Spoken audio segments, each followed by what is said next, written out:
And APB, American Protection Bureau, voted #1 best on Long Island for all your security needs. Call 631-390-9050. That's 631-390-9050. APB.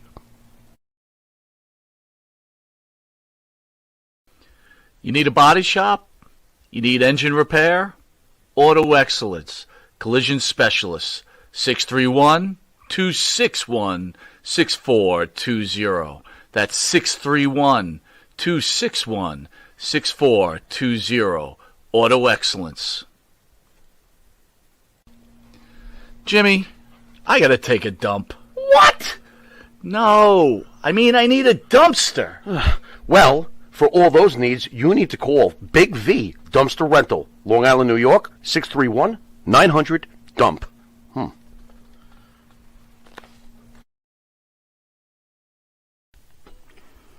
Elm Logistics, for all your logistic needs, call 631-299-3595. That's 631-299-3595.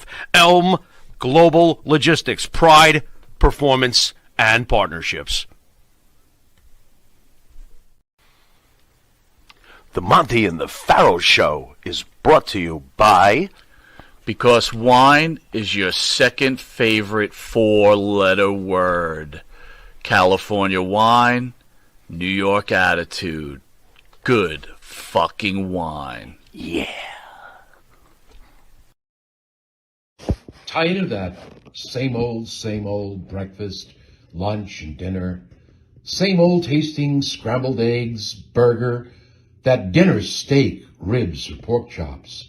Why not add a little bit of spice or just a touch of heat to make the difference? Change that scrambled egg with a little bit of Johnny Fabulous's John Cena Sr.'s $1 Million Jalapeno Hot Sauce. Great on burgers, steaks, chops, and those barbecued ribs. And Nitro's Garage for all your automotive needs. Call 646-675-2349. That's 646-675-2349. For all your automotive needs, Nitro's Garage. Ask for Jack.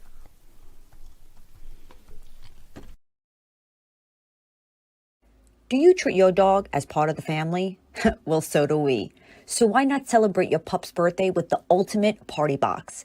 Check us out on Instagram, Twitter, and Facebook at Party Pup Info, and let us make your pup's party or any celebration perfection.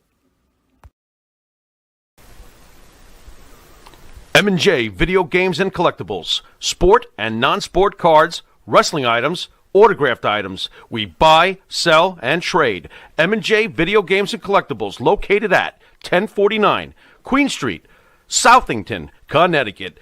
Call us at 1-860-479-9223 or 860-93-GAMES. M&J Video Games and Collectibles. Monty and the Pharaoh presents The 30, the only online pro wrestling game show. And now, here's your host, Bruce ESO Butler.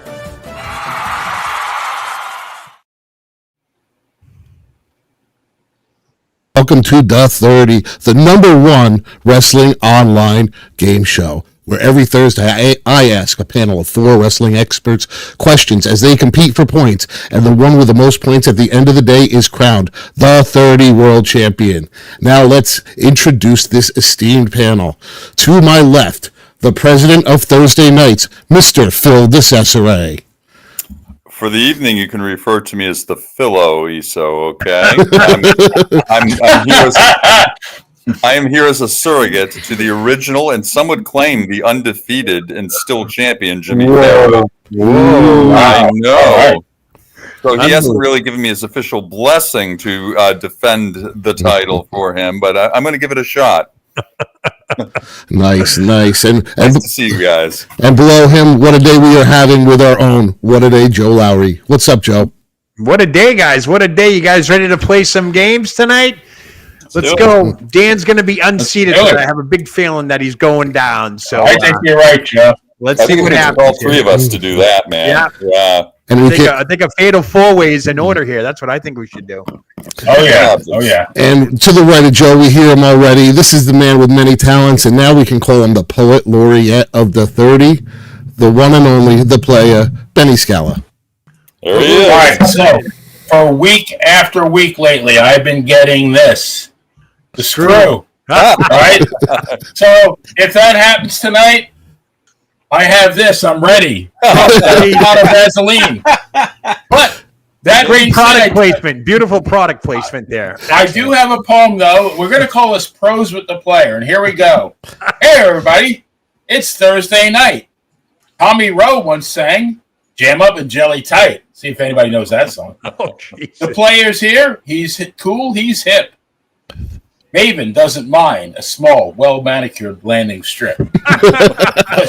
So sit back, relax, and enjoy the 30. And if the play don't win, please flip Bruce the birdie. The birdie.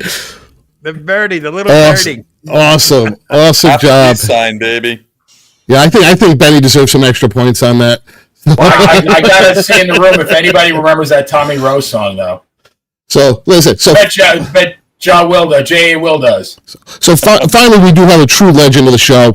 He's a role model for, like, I think at last count it was like 14 Sebastianics. He's the 30 world champion, the one, the only, the incredible Dan Sebastiano. What's up, champ? What's going on, guys? You know, it's funny, the Monty and the Pharaoh family picture. I'm over Andre's body because, like Andre, I'm going to spend tonight whooping up on 3 jobbers as an exhibition. So what are we, Johnny Rods, Jose Estrada, and like Rudy you know Diamond what? or something? It's you guys. Frankie Williams. Victor Mercado. You guys laugh, but you know, he wants to pretend like he's going to take Pharaoh's place. So I guess like Ron Simmons, I won the title as a replacement, but tonight I'm going to be Booker T and defend my title. Five-time champ. Well, I guess, can you dig that sucker? If we can't get along, let's get it on. Yeah, there you go. Well, listen, guys, this was a big week in wrestling news, and I think we should get this started. You guys know the rules. Foreign objects and all other distractions are allowed and encouraged. You know, Benny's the king of that. You know, bonus points are awarded at my discretion for funny and amusing comments or payment via PayPal, Cash App, Venmo. But for credit cards, please add a 10% service fee. So, are you guys ready for this first question? Let's do it. All right. Tuesday, January 23rd, marked the 40th anniversary of one of the most important events in pro wrestling history, as Hulk Hogan defeated the Iron Sheik for the WWF World title, setting off Hulkamania and the sports entertainment evolution. Where would you rank this in your history of wrestling events, and could anyone else have pulled this off? Ooh. So, first up on the 30 tonight, we have Mr. President, Phil DeCesare. Phil. Awesome, man. Great question, You Bruce. are on the 30. Go. This event was seismic beyond compare, okay? You know, this is the beginning of what I call the second golden age of professional wrestling. The first occurred in the 50s with Gorgeous George and the Dumont Network and, you know, all those wonderful people who were there at the birth of TV. Hulkamania, January 23rd, 1984, really started with the birth of cable TV and actually merged and really set forth the rock and wrestling connection. And for my money, it is the most important event, I think, ever, okay? This is where things blew up, okay? The territorial systems, despite some of the cable we were receiving, despite the regional shows we were getting, nothing compares to this. You know, you look at mainstream America embracing wrestling for the first time since the 50s. Mm-hmm. This was the rocket launch, okay? This was the moon landing, if you will, of professional wrestling. So it was an amazing time. We all remember the date. How many dates do we remember in terms of what's happened in this business anyway? We could all recall it off the top of our heads, okay? It was a true transitional moment. It changed the face of everything. It was just the most important event by far. And it brought Hulk Hogan into the limelight. He's still with us today. It launched a little a large Northeast promotion into a global phenomenon, which recently just sold the time slot for $5 billion. Unbelievable. So Way to who'da go, thunk it, Phil. you Your know? time is up, though. What a round. Way to start off a strong number right there. 12. 12's a good start. Although I know Joe doesn't like that number down there. I'm jinxed with that number. No more 12s. No more 12s. It's better than a 13, though, isn't it? Yeah. Kind of. Yeah, that's what she said. Let's not go there right now. Oh, boy. I've got a Dice Man line for that. I won't say. Oh, geez. So I did it twice and hit her in the head with a brick. Oh, Whoa. But there I was. I'm here all week. Tried the veal, folks. So, Yeah. Benny, So who's next here? looks like you're next on the 30. Are you ready? Players. Wow. You talking to me? You talking to me? And you are on. Go. You got to be nobody in back of me. You got to be talking to me. Yeah, I mean, I agree with Phil completely. I mean, it was seismic. It was orgasmic. I mean, there are not enough adjectives to describe the impact of that night. I mean, it took wrestling completely into a new era. And, you know, the one thing that in my mind, I thought as far as my own emotions, I mean, for years and years as a young fan, I watched wrestling with anxiety and anticipation that my hero Bruno was going to lose his title. I mean, I had my heart in my throat. And the thing was, you know, a little bit smarter back in '84, but it no longer was my heart in my throat, but it was like just an absolutely amazing entertainment event that happened. I mean, Hulk Hogan, I don't think, I mean, no matter what you say, I mean, we've had debates on that before. You know, could Piper have done it? Could Sid have done it? Could Morocco, Orndorff? You know, maybe they could have possibly, but they could not have had the impact Hulk had. Hulk was the man. Hulk was the right place in the right time. And it was, you know, what do they call it? Serendipity, everything, all the stars lined up. You know, they gave the ball to the right man and he carried it into the end zone. He spiked it 1,000,000 times. And yeah, just took wrestling into a whole new era. And I mean, something that I wish, even though I'm still an old school guy at heart and always will be. That is time. All right. Nice job, Benny. Good job, Benny. Yeah. The player was 11. Lucky 11. 11. Here. Lucky 11. You add one more for Third the again? screw there. Okay. Oh my goodness. I got duct tape here. We could do something with that too. Oh, while he's I'd speaking make down that there, joke, Joe, but, guess what? You're on the 30 next. Go. Oh boy, here we go. We up? All right, everybody. Hulkamania. You know, January 23rd is a date that lives in infamy. I'm telling you. To this day, when I hear and see the January 23rd, the first thing I think of is Hulkamania. I think we have to thank two people for this, not just Vince McMahon. I think we got to thank Vern Gagne, first of all, for screwing Hulk Hogan in the AWA out of the championship with that mayhem that happened in Minneapolis. And then you got to thank Sylvester Stallone. Rocky III, perfect timing. I mean, you couldn't ask for better lightning in a bottle than having Hulk Hogan, who made his debut as a wrestler in the highest grossing movie of 1983. And then a year later, well, less than a year later, you have one of the stars of coming out. Hulkamania was the one and only person that could fill those shoes. Nobody else could do it. I can't. Dan Spivey, I don't know. He was a lookalike at one time. But I'm telling you right now, Hulkamania, January 23rd, will go down as a day of, Hulkamania was born. Look what it's done to the world of professional wrestling. It changed the landscape in seismic proportions. It sent shockwaves throughout the world. How many times did we watch Hulk Hogan pin the Iron Sheik and that crowd popping? They must have showed that match about 1,000 times, and it's embedded in our head. Hulkamania, born on January 23rd. Nobody else. Joe, that is time. Oof. So, lot of repetitive stuff in there, but I forgot. Benny, where's the banquet? Where's the banquet? Benny, I had promised you a couple bonus points earlier, so I forgot to put them on. But you know what? That bumped you up into the lead once I did that. Look at that, though. Your check cleared. That's look awesome. Look at that new picture. What happened? I got more points. What happened? Well, I had promised you those. I promised you those bonus points, and we started off with that poem. All right, and I'll make sure you get. Okay, I'll make sure you get. Is that all it takes, Joe? Because I won't open this yet. Hey, please pass the Vaseline. We get Would you Sky please Blue in pass the the background jelly? here. Yeah, I got the family size, so we're good. This is really great. Sky Blue and Vaseline all in one show. This is beautiful. This is good stuff right here. Nice. Tony Khan calls it ratings. This is must see. Nice. So Dan, you ready? Absolutely. You are on the 30. Go. These guys all hit it on the head. You would be impossible to and this isn't just opinion. This is objectively measured through ratings, money, draw, everything that is actually, you could put your finger on and point to facts. This is the biggest moment in the history of wrestling. I know that might offend some of the people that are, Benny's age and ready to, move to Florida soon. But the point is you've got to look at the big picture. Mr. President just pointed it out. They sold Raw, just Raw, not pay-per-views, not SmackDown, nothing, just Raw, $500 million a year. And that company exists because of how popular Hulkamania is. Number one selling toy right now, the Hulk Hogan Legacy 3-pack. They just released the Hulk Hogan Elite Collection from his Memphis gear with the purple cape flying off the shelf. You can't find it anywhere. Exclusive. Check it out. Hulk Hogan is the biggest draw in the history of wrestling, and he would not have that without this perfect man, perfect storm, perfect moment, number one without fail.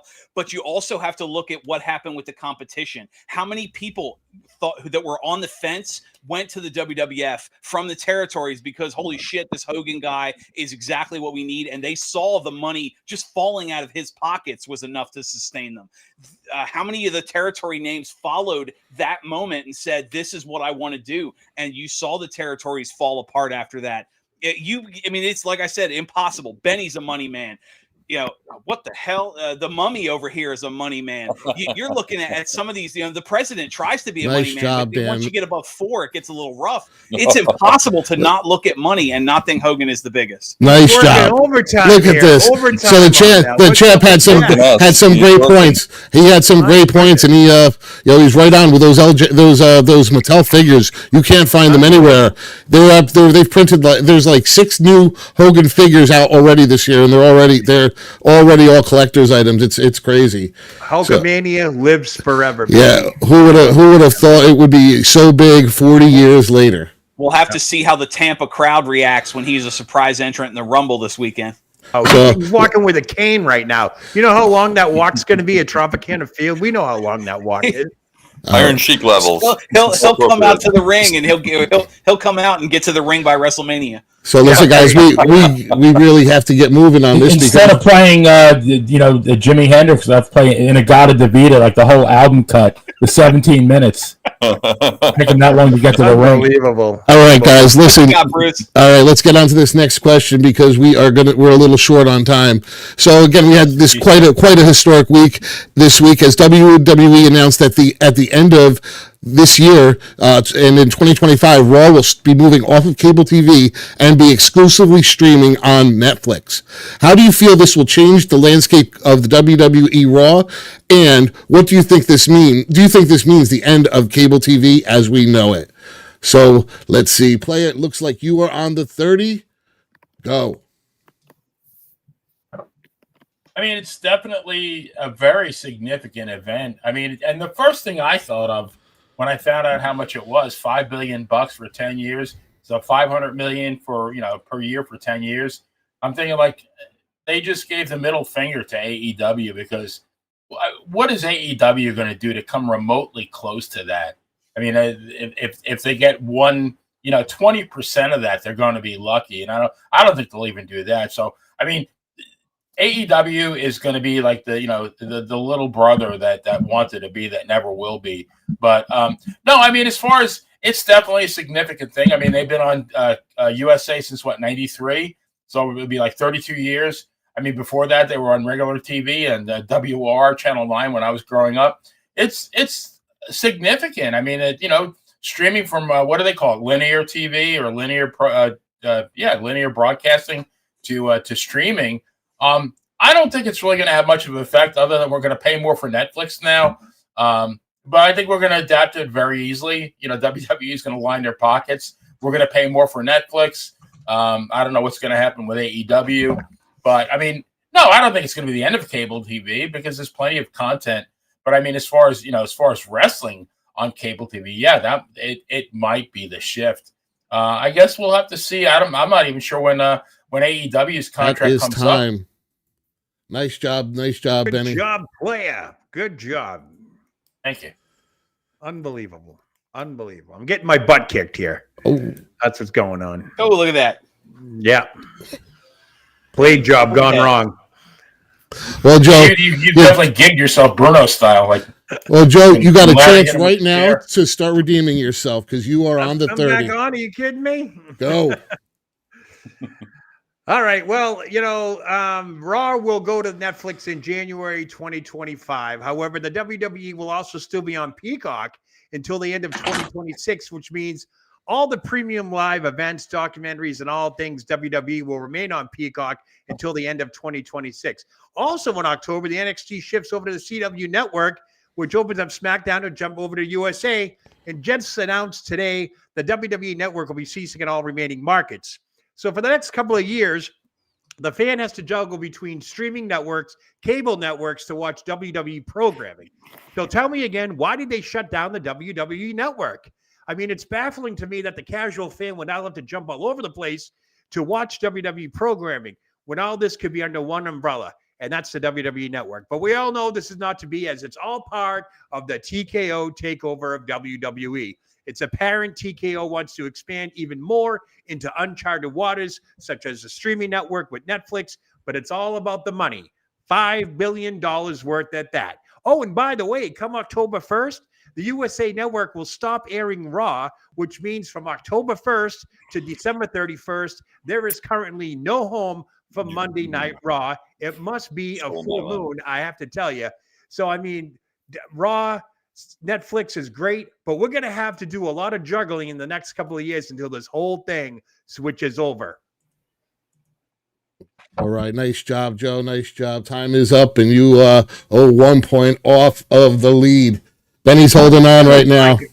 That was a tough. That was a tough one because it doesn't seem like there's as many points to make. So let's see who is up. Where's the banker, Bruce? What's going on here? Where is he? $1, Bob. $1. All right. Well, listen, Dan. While you're at it, while you're talking, My turn. Showcase Showdown. you are on the 30. I mean, it's ridiculous to think how much money is being made right now. As they pointed out, starting in October, you're going to have Netflix, or excuse me, USA is going to air SmackDown. The CW is airing NXT. Peacock still has the streaming rights for the PLEs, the premium live events, and Netflix $500 million a year for 5 years with the option of 20-year deal. This could be one of the biggest streaming deals ever. And you have to admit, Netflix has said they wanted to get into more live broadcast. Who better to do that with than professional wrestling and possibly the UFC if they sign that TKO deal? I mean, you have to also look at the numbers. One, starting with when all three of these deals take effect, the WWE is going to be making just shy of $1 billion a year before they before they sell a single ticket. $1 billion a year before they sell a single ticket just in TV rights. Benny hit it on the head. AEW can't compete. Afterthought at this point. But you also have to look at the numbers. There is over 100 million more people subscribed to Netflix that have USA Network in their homes. If one half of 1% of the people that have Netflix that don't have USA watch Raw just gained AEW's viewership. This is the biggest, best deal for WWE, and I think it shows not only the right direction, but it shows how much better off the company is outside of Vince's hands. Nice, Dan. That is time. Nice job. He takes back over the lead. Oof. So we only have one man left for this, and one man left. Don't cut my power, Bruce. That's not me. That's Benny. That's the guy in the bottom right corner there that you got to worry about. Screwdriver. He took his hat off. Look at him. He took his hat off. He is ready. He is ready. Like Lawler pulling the strap down. Oh, wait a minute. I got to get into Philo mode. Hold on. You're exactly right. Here we go. Why the hell am I losing? This is ridiculous. Like Mike Dukakis said on SNL, I'm losing to this guy. Phil, you are on the 30.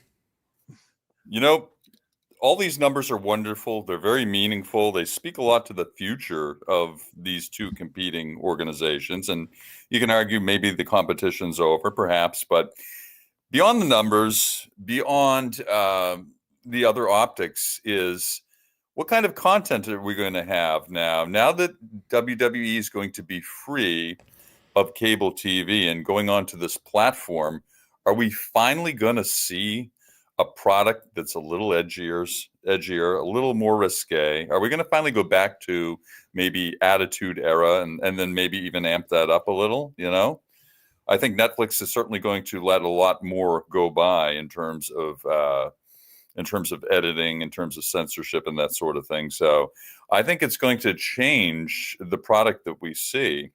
You know, also WWE is merging or has merged with UFC, and we know how a lot of those athletes are very outspoken post-fight interviews, pre-fight interviews. If anyone saw Sean Strickland speak, of course he did get beaten. He's the UFC guy, but Holly Holm too before with some very, very shoot style promos, certainly talking about things outside of the business, but very edgy. Dana White even said, "I don't have control of these guys. I don't put a muzzle on them at all." So are we going to see a little more in WWE? Are we going to see a more compelling product? You know, are we going to be, dare I say, politically incorrect? Dillo, your time is up there. All righty. So you know, one thing we didn't cover was there's a possibility with the streaming network that they move off of Monday nights. So we got to be careful of that. If you notice, the ads haven't said Monday Night Raw. They just said Raw. Right. And when it's streaming, that means you can watch it really anytime, even though you can tape it on USA. But I think that'll be the end result after all this. And SmackDown might move too. Who knows? Yeah. You know? You made a good point, Joe. You know, you can be streaming while you're streaming in the bathroom. You know, Ari Emanuel has said. Yep. Ari Emanuel has said that TKO is willing to relocate any show if it means a better contract. Yeah. So listen, guys, since we are tight on time, that had to be the elimination round, and I hate to say it, Mr. President.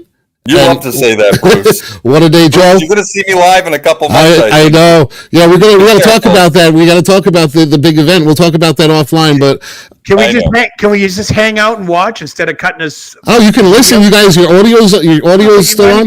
You don't got to cut us out, do you? Come on. Bye. We want to watch the game. Oh, come on. You guys remember what AEW did at the Performance Center, where the real stars stayed in the ring and the rest of the talent was in the crowd? We can do something like that. Oh, what, during COVID? Yeah, during COVID? I remember that. Yeah, Benny and I, the real stars can be in the ring while the enhancement talent can be in the crowd. We like it. Hey, I don't win, guys.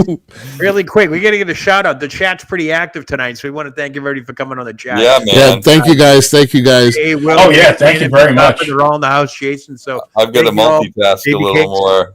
Yep. Yeah. Very interactive. Hey, Savage is in the house. Yeah, there he goes. We can. Hey, Savage. All right. Good to see you, Savage. I'm with you, man. I like it. Good to see you, Savage. So let's see. I'm gonna hammer you guys in the chat while you're talking. So sounds good. Well, listen, we only have time for one more quick question, and let's get to it. So Vince McMahon is once again getting sued. This time for allegations of sex trafficking and sexual abuse.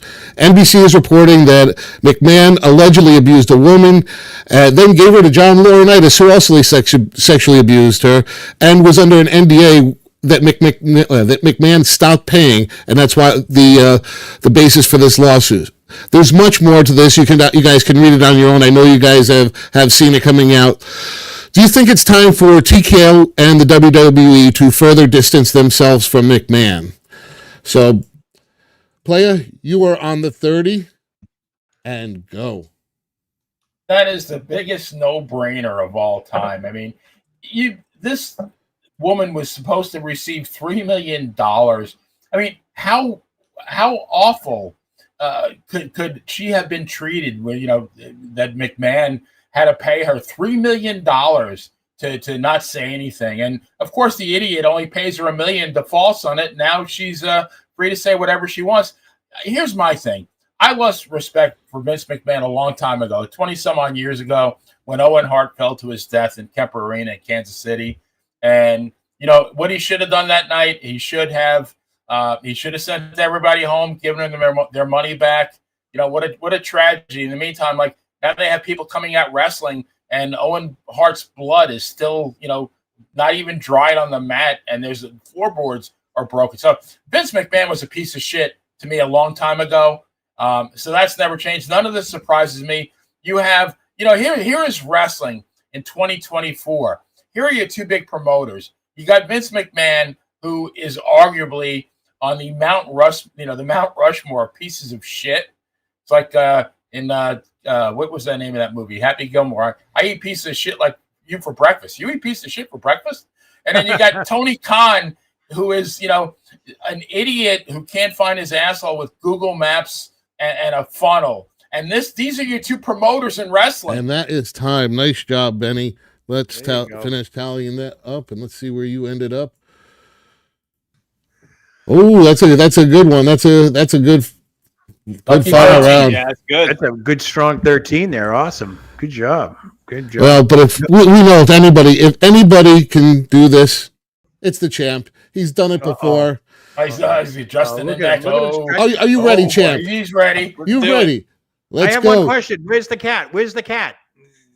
Or cats. Or cats. You are on the 30. Yeah, Benny hit the nail on the head. It's a no-brainer. TKO already issued a statement making it very clear that, one, they shouldn't be held accountable because they didn't own the company at the time that all this awful, awful shit happened.